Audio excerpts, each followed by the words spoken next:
मैं अमृतसर तो हाँ। हैडकुआर्टर साडा शुरू तो ही श्री दरबार साहब रहा है। जिथों हुक्म आवे उस तो उपर होर केड़ी था।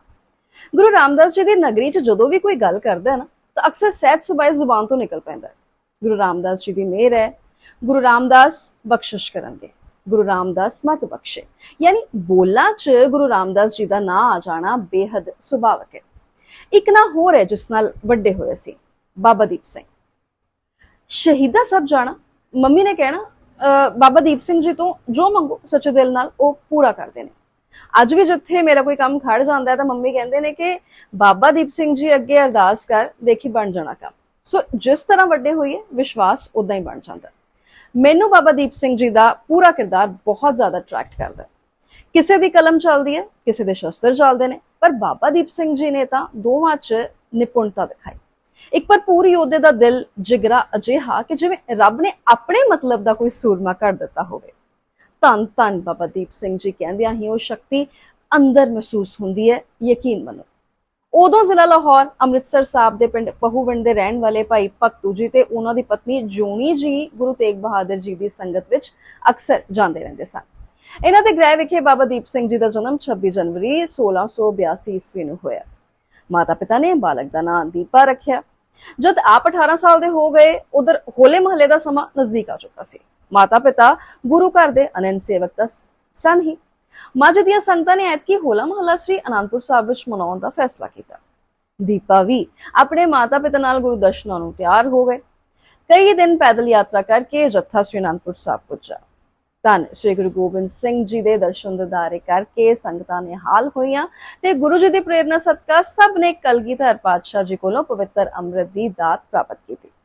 अमृत की दात प्राप्त करने तो बाद आप जी का नाम दीप सिंह रखा गया। कुछ महीने सेवा करके जो संगतां वापस मुड़न लगियां तां पातशाह जी ने भाई दीप सिंह जी नूं अपने कोल ही रख लिया।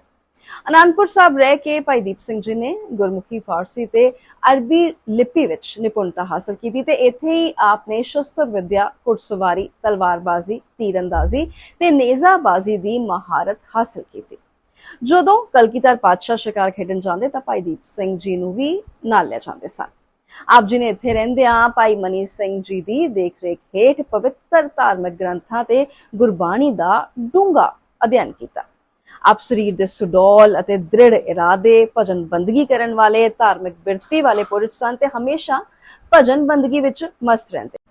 जदों श्री गुरु गोबिंद सिंह जी ने आनंदपुर साहब का किला छड्डिया तां अपने महल माता सुंदरी जी, माता साहब कौर जी की सेवा संभाल अते देख रेख लई भाई मनी सिंह, भाई धन्ना सिंह अते भाई जवाहर सिंह जी नूं मुखिया बना के दो दासियां बीबी भाग कौर ते बीबी हरदास कौर दे के दिल्ली भेज दिता। उस समय भाई दीप सिंह कुछ समा भाई जवाहर सिंह दे घर रह के माता जी की खुशी अते आग्ञा लैके अपने पिंड पहूविंड आके सिक्खी दा प्रचार करन विच जुट गए। जद गुरु साहब खिदराने की जंग तो बाद दमदमा साहब पुजे तो बाबा दीप सिंह ते जथेदार बुड्ढा सिंह जी नूं इत्थे ठहर के सेवा करन दा हुक्म दिता।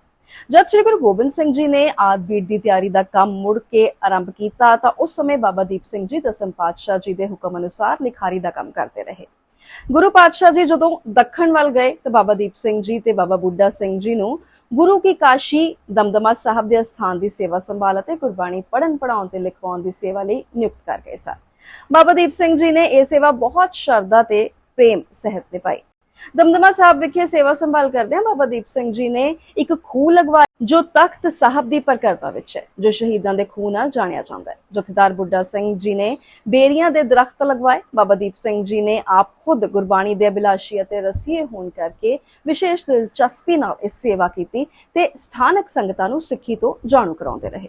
इस समय दौरान ही बाबा जी ने श्री गुरु ग्रंथ साहब जी दियां 4 बीड़ां दा अपने हत्थी उतारा कीता सी। ये अपने समय के सब तो उच्च सिख विद्वानां विचों एक सन। कहा जाता है कि भाई मनी सिंह जी की शहादत तो पिछों बाबा दीप सिंह जी ने सिੱਖੀ विद्वता नूं सिखरा तक पहुंचाया। नंदेड़ विच जदों गुरु गोबिंद सिंह जी ने माधोदास नूं बंदा बहादुर का खिताब बख्श के 1708 ईस्वी विच पंजाब भेजिया तां सिੱਖੀ दी शान होर वधाउण लई आप मैदान विच टुर पए ते बाबा बंदा सिंह बहादुर दे मुगल हुकूमत खिलाफ हर युद्ध विच साथ दिता। ਇਹ मैदान जंग विच सब तो अगे होकर लड़ते ते जिस नाल विरोधियों विच बाबा जी का इतना दबदबा हो गया कि बाबा दीप सिंह जी का नाम सुन के ही मैदान विचों फौज तितर बितर हो जाया करती। ਇਹਨਾਂ ਦੇ ਜਥੇ ਦਾ ਨਾਂ ਸ਼ਹੀਦੀ ਜਥਾ ਪ੍ਰਸਿੱਧ ਹੋ ਗਿਆ ਸੀ। ਆਖਿਰ ਸਰਹੰਦ ਨੂੰ ਫਤਿਹ ਕਰਕੇ ਜਿੱਤ ਦਾ ਪਰਚਮ ਸਰਹੰਦ ਦੇ ਕਿਲੇ ਤੇ ਜਾ ਕੇ ਲਹਿਰਾਇਆ। ਉਹਨਾਂ ਨੇ ਆਪਣੇ ਹੱਥਾਂ ਨਾਲ ਸ੍ਰੀ ਗੁਰੂ ਗ੍ਰੰਥ ਸਾਹਿਬ ਜੀ ਦੀਆਂ 4 ਬੀੜਾਂ ਲਿਖਣ ਦੀ ਸੇਵਾ ਕੀਤੀ, ਜੋ ਮਗਰੋਂ ਚਾਰੇ ਤਖਤਾਂ ਤੇ ਪ੍ਰਕਾਸ਼ ਕਰਨ ਲਈ ਭੇਜ ਦਿੱਤੀਆਂ ਗਈਆਂ। ਇਤਿਹਾਸ ਵਿੱਚ ਜ਼ਿਕਰ ਆਉਂਦਾ ਹੈ ਕਿ ਜਦ ਬਾਬਾ ਜੀ ਨੇ ਗੁਰੂ ਗ੍ਰੰਥ ਸਾਹਿਬ ਦੀ ਲਿਖਾਈ ਸ਼ੁਰੂ ਕੀਤੀ ਤਾਂ ਪਹਿਲੇ ਕਲਮਾ ਘੜ ਕੇ ਕੋਠਾ ਭਰ ਲਿਆ। ਜਦ ਲਿਖਦਿਆਂ ਕਲਮ ਘਿਸ ਕੇ ਮੋਟੀ ਹੋ ਜਾਂਦੀ ਤਾਂ ਉਹ ਕਲਮ ਸਰੋਵਰ ਵਿੱਚ ਪਾ ਕੇ ਦੂਸਰੀ ਲੈ ਲੈਂਦੇ। ਇੱਕ ਸਿੱਖ ਜੋ ਕੋਲ ਬੈਠਾ ਸੀ ਕਿਹਾ, ਬਾਬਾ ਜੀ ਕਲਮ ਤਾਂ ਜੇ ਚੰਗੀ ਭਲੀ ਹੈ ਜੋ ਤੁਸੀਂ ਸੁੱਟ ਦਿੰਦੇ ਹੋ, ਥੋੜਾ ਚਾਕੂ ਨਾਲ ਛਿਲ ਕੇ ਇਸ ਨਾਲ ਕਿਤਨਾ ਕੁਝ ਹੋਰ ਲਿਖਿਆ ਜਾ ਸਕਦਾ ਹੈ। ਤਾਂ ਬਾਬਾ ਜੀ ਨੇ ਜਵਾਬ ਦਿੱਤਾ, ਸਿੰਘੋ ਤੁਸੀਂ ਮੇਰੇ ਭਾਵ ਨੂੰ ਨਹੀਂ ਸਮਝਦੇ। ਜਿਹੜੀ ਕਲਮ ਮਹਾਰਾਜ ਦੀ ਪਵਿੱਤਰ ਬਾਣੀ ਨੂੰ ਲਿਖਦੀ ਹੈ, ਉਸ ਕਲਮ ਦੇ ਮੂੰਹ ਨੂੰ ਚਾਕੂ ਨਾਲ ਛਿਲਣਾ, ਉਸ ਦਾ ਸਨਮਾਨ ਕਰਨ ਦੀ ਬਜਾਏ ਅਪਮਾਨ ਕਰਾਂ, ਇਹ ਮੈਥੋਂ ਨਹੀਂ ਹੋ ਸਕਦਾ। ਇਹ ਸੀ ਉਹਨਾਂ ਦੀ ਸੋਚ ਦੀ ਉਚਾਈ। 18ਵੀਂ ਸਦੀ ਵਿੱਚ ਸਮੁੱਚਾ ਖਾਲਸਾ ਪੰਥ ਜੰਗਲਾਂ ਤੇ ਪਹਾੜਾਂ ਵਿੱਚੋਂ ਬਾਹਰ ਆ ਕੇ ਇੱਕ ਸੰਗਠਿਤ ਰੂਪ ਵਿੱਚ ਇਕੱਤਰ ਹੋਇਆ। ਖਾਲਸਾ ਪੰਥ ਦੀਆਂ ਸਮੁੱਚੀਆਂ ਜਥੇਬੰਦੀਆਂ ਨੂੰ ਇਕੱਤਰ ਕਰਕੇ 12 ਮਿਸਲਾਂ ਅੰਦਰ ਵੰਡਿਆ ਗਿਆ, ਜਿਸ ਤੇ 12 ਮੁੱਖ ਜਥੇਦਾਰ ਥਾਪੇ ਗਏ। ਇਹਨਾਂ ਮਿਸਲਾਂ ਵਿੱਚੋਂ ਇੱਕ ਮਿਸਲ ਦਾ ਨਾਂ ਸੀ ਸ਼ਹੀਦ ਮਿਸਲ, ਜਿਸ ਦੇ ਬਾਬਾ ਦੀਪ ਸਿੰਘ ਜੀ ਮੁੱਖ ਜਥੇਦਾਰ ਸਨ। ਇਸ ਸਦੀ ਅੰਦਰ ਭਾਰਤ ਨੂੰ ਨਾਦਰ ਸ਼ਾਹ ਤੇ ਅਹਿਮਦ ਸ਼ਾਹ ਵਰਗੇ ਧਾੜਵੀਆਂ ਤੇ ਵਿਦੇਸ਼ੀ ਹਮਲਾਵਰਾਂ ਨੇ ਖੂਬ ਲੁੱਟ ਤੇ ਇਥੋਂ ਦੇ ਧਨ ਦੌਲਤ ਸਮੇਤ ਜਵਾਨ ਬੱਚਿਆਂ ਨੂੰ ਗੁਲਾਮ ਬਣਾ ਕੇ ਗਜਨੀ ਦੇ ਬਾਜ਼ਾਰਾਂ ਵਿੱਚ ਟਕੇ ਚ ਵੇਚਿਆ। ਉਹ ਬੇਟੀਆਂ ਦੀ ਇੱਜ਼ਤ ਨੂੰ ਸਰੇਆਮ ਮਿੱਟੀ ਵਿੱਚ ਰੋਲਿਆ। ਇਸ ਸਮੇਂ ਮਿਸਲਾਂ ਬਣ ਚੁੱਕੀਆਂ ਸਨ, ਜਿਨ੍ਹਾਂ ਨੇ ਇਕਜੁੱਟ ਹੋ ਕੇ ਇਹਨਾਂ ਅਫਗਾਨ ਧਾੜਵੀਆਂ ਦਾ ਮੁਕਾਬਲਾ ਕੀਤਾ। ਇਹਨਾਂ ਤੇ ਹਮਲਾ ਕਰਕੇ ਲੁੱਟਿਆ ਬਹੁ ਕੀਮਤੀ ਮਾਲ ਵਾਪਸ ਆ ਜਾਂਦਾ ਤੇ ਸਿੱਖ ਇਥੋਂ ਦੀਆਂ ਬਹੁ ਬੇਟੀਆਂ ਨੂੰ ਧਾੜਵੀਆਂ ਹੱਥੋਂ ਖੋ ਕੇ ਬਾਇਜ਼ਤ ਉਹਨਾਂ ਦੇ ਘਰੋਂ ਘਰੀ ਪਹੁੰਚਾ ਦਿਆ ਕਰਦੇ ਸੀ। ਅਹਿਮਦ ਸ਼ਾਹ ਦੁਰਾਨੀ, ਜੋ ਸਿੱਖਾਂ ਦੇ ਸਖਤ ਵਿਰੋਧ ਸੀ ਅਤੇ ਸਿੱਖਾਂ ਨੂੰ ਖਤਮ ਕਰਨ ਉੱਤੇ ਤੁਲਿਆ ਹੋਇਆ ਸੀ, 1757 ਈਸਵੀ ਦੇ ਹਿੰਦੁਸਤਾਨ ਦੇ ਹਮਲੇ ਵੇਲੇ ਦਿੱਲੀ ਜਾਂਦਾ ਹੋਇਆ ਕੁਝ ਦੇਰ ਲਈ ਲਾਹੌਰ ਠਹਿਰਿਆ। ਉਸਨੇ ਅੰਮ੍ਰਿਤਸਰ ਸ਼ਹਿਰ ਨੂੰ ਲੁੱਟਿਆ ਤੇ ਸ਼ਹਿਰ ਦੀਆਂ ਇਮਾਰਤਾਂ ਨੂੰ ਢਾਇਆ। ਇਸ ਹਮਲੇ ਦੌਰਾਨ ਅੰਮ੍ਰਿਤਸਰ ਸ਼ਹਿਰ ਦੇ ਇੰਚਾਰਜ ਜਮਾਲ ਖਾਨ ਨੇ ਸ੍ਰੀ ਦਰਬਾਰ ਸਾਹਿਬ ਜੀ ਦੀ ਬੇਅਦਬੀ ਕੀਤੀ ਤੇ ਪਵਿੱਤਰ ਸਰੋਵਰ ਨੂੰ ਪੂਰ ਦੇਣ ਦਾ ਹੁਕਮ ਦਿੱਤਾ। ਜਦ ਇਹ ਖਬਰ ਬਾਬਾ ਦੀਪ ਸਿੰਘ ਜੀ ਕੋਲ ਦਮਦਮਾ ਸਾਹਿਬ ਤਲਵੰਡੀ ਸਾਬੋ ਦੇ ਸਥਾਨ ਤੇ ਪੁੱਜੀ ਤਾਂ ਆਪ ਦੇ ਦਿਲ ਤੇ ਅਸਹਿ ਸੱਟ ਵੱਜੀ। ਉਸ ਵਕਤ ਤੋਂ ਗੁਰੂ ਗ੍ਰੰਥ ਸਾਹਿਬ ਜੀ ਦੀ ਲਿਖਾਈ ਕਰ ਰਹੇ ਸਨ। ਉਸ ਵਕਤ ਇਹ ਜ਼ਿੰਮੇਵਾਰੀ ਦੂਸਰੇ ਸੰਗ ਨੂੰ ਦੇ ਕੇ ਖੁਦ ਸ੍ਰੀ ਅੰਮ੍ਰਿਤਸਰ ਜਾਣ ਲਈ ਤਿਆਰ ਹੋ ਗਏ।